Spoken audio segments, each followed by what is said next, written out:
May bunga ng talong ko.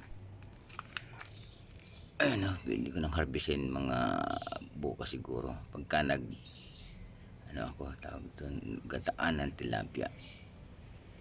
Ayun, may mga bulaklak pa oh. Yun. Ayun pa oh. Ayun oh. Ito pa. 4. Tapos yan, may mga bulaklak.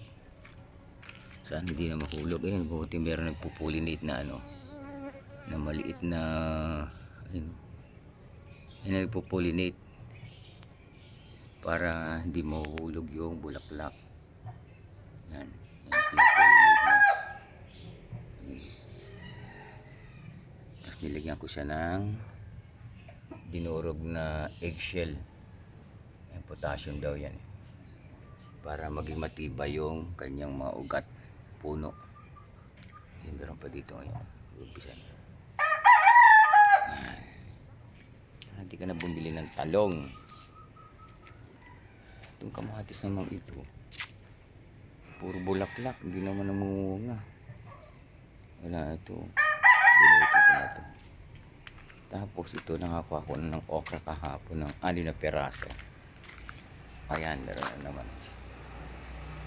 Sunod-sunod ng bunga nito. Huwag lang masyadong palalakihin kasi matigas. Yan, yung okra ito. Walang tangkad eh. Taas na itong okra na ito. Sunod-sunod ang bunga niya. Ang bilis bumunga. Kasi itong aking ampalaya, ayan, puro bulaklak. Wala pang bunga. Bakit kaya? May talong pa ako doon. Kaya lang walang bulaklak. Tinanggal ko na yung pinakondisyon ko ng isang manok dito. Wala na.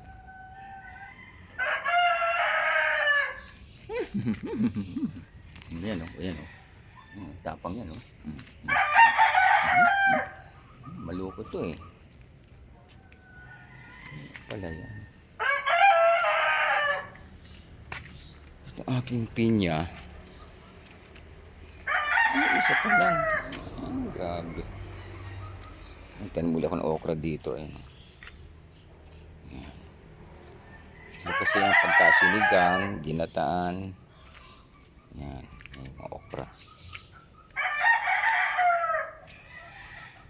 Ito mga pinya nito, wala pa oh.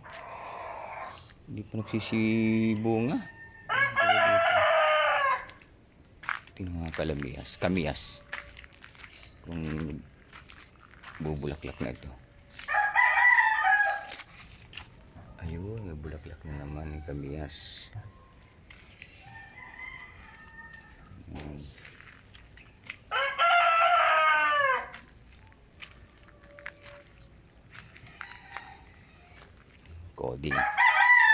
Coding ang tricycle.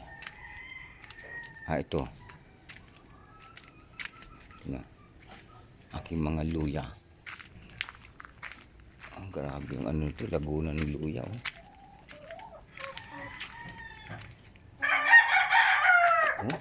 Grabe ito siguro. Pag nagsilaman ito, ang mahal pa naman ng luya. Yung lalaki 10 piso. Grabe. Kasi ito yung tinanim kong yan kangkong.